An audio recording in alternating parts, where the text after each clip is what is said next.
beginning of Belletin.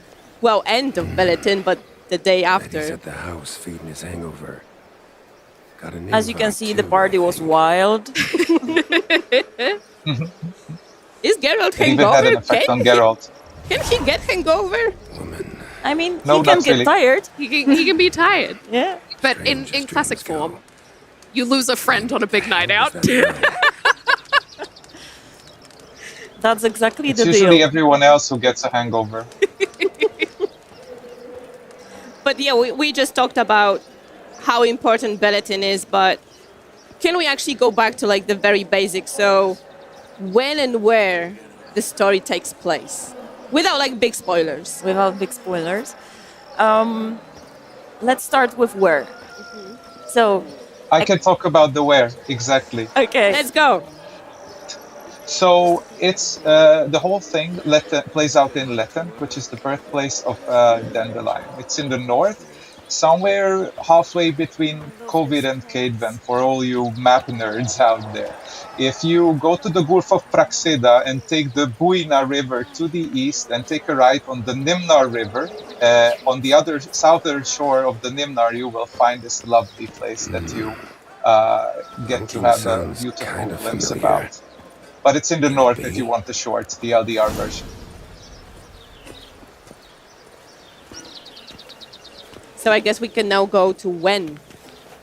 So, the events of third expansion unravel after Geralt hoped to retire at Corvo Bianco, but then yet another adventure unveils.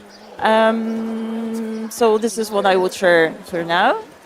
And then, of course, he has... Really, really great vision elements that we want to cater to, but also enable the player side of exploration, not just the story side of exploration. So we are an open world RPG, and we are going to stay true to that in Songs of the Past as well. And we want to make sure that you are enabled to explore, but guided gently towards elements of the story, so you can still experience it as we sort of intend, but in your own pace, if you understand what I'm saying.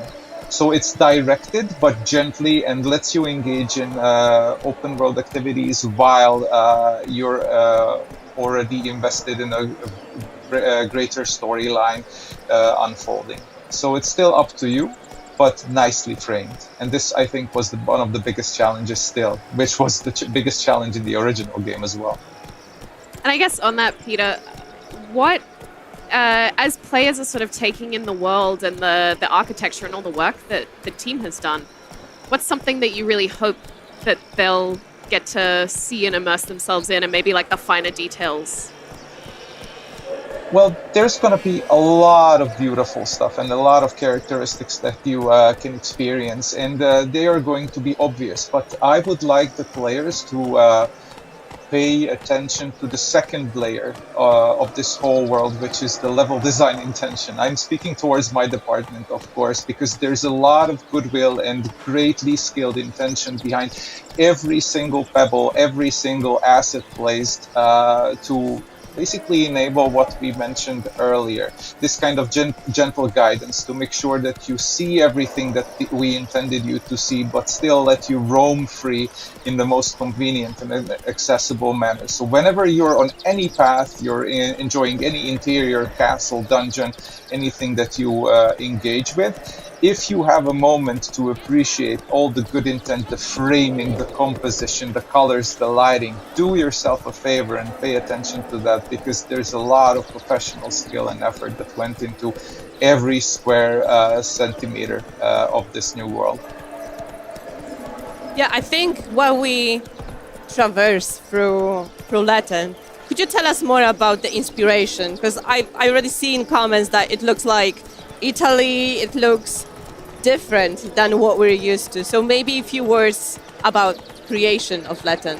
Right, so we still wanted to keep this character of Latin that is very close to our fond childhood memories of holidays spent at grandma and grandpa in the countryside. So when when exploring Latin, when entering Latin, you should feel that from the get-go, right?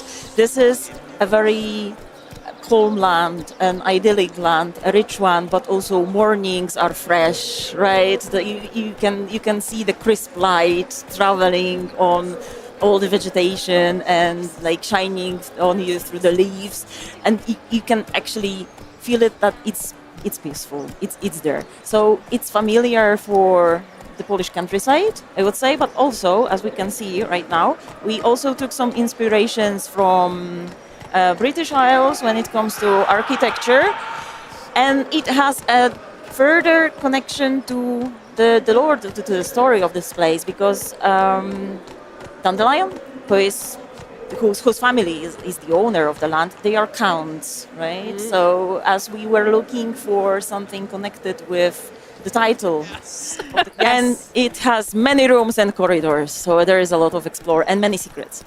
Okay, Secrets. so far we showed you a little bit of the sunny Latin, but it also has woods, Oh yes. dark woods, Lots of it, yes.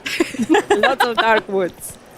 Can we maybe talk about how you guys approach designing this contrast between super sunny village and then dark forest with like fog and all that mystery around?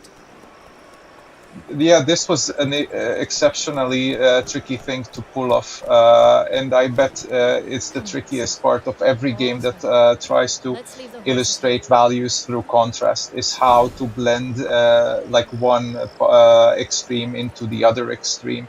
But with clever framing, composition, and distancing and density and encounters and community design and every single component, it's manageable. But you have to be mindful, of course, how you conduct the journey there, how you can end up from one place to another like accidentally, and make sure that the things do not happen like that unless you intend them to happen like that. So it is kind of tricky, but it requires a lot of testing and a lot of iteration, of course, and subtle play with colors and, of course, expectations, how you set up a certain mood with shapes that bleed out into the surrounding environment a little bit sooner, just to like set the mind in that kind of mood earlier with the smooth transition. So everything happens in good rhythm and pacing. Yeah, beautiful. As a side note, well, though, that we want to dive into to start with, one of them is Thornbloom. Yes. So, as you can see, while we have some gameplay going, we're gonna have a run-in. Well, this is not actually. I mean, this is obviously a variation of an Archispore, right? But as you can see during his attacks, this is not your regular Archispore. Bit different. Yeah, this is something that has been born in the Garden of Thorns, so you know it has to be special. And as you can see, there are like new attack patterns, new VFXs. This is, by the way, you can already see the remaster improvements in VFXs, which are mind-blowing in my opinion. And yeah, so we have. Let's go back to the monsters. Yes. But I mean, I could actually add a little bit to that. Go. Yeah, basically, our reference for this one was based Different on combats. So I would say depending on what your playstyle is, but our main, main focus in creating a boss fight is to always create a challenge for you. So yeah. We have a little glimpse of Swarmions again. Boom! Getting beheaded. That's my favorite finisher right there. More Swarmions. I don't think I'm gonna like those guys. Yeah, a little Yeah. freaky. Well, it is in the name, Swarmions. They swarm you, right? So there's gonna be a lot of them. Too in depth, got something that you're just cannot wait for people to experience? I mean, Kuba stole my answer. Like, No, I didn't steal it. Have It's these just beautiful patterns that are sort of so intricately stitched into the clothing. well, Len will probably say more about this in a second, but Rest of the clan. it's not only about the outfits. It's also about the architecture, about the foliage that you see in Latin. We were trying to create a land that is very consistent in how it looks and how it feels, but also a very distinctive part of the world, that you can feel that this is a very distinctive part of the world. And things that you see on their clothing are, when you play the game, you will see that those are deeply connected to their traditions and to their folklore in this particular area.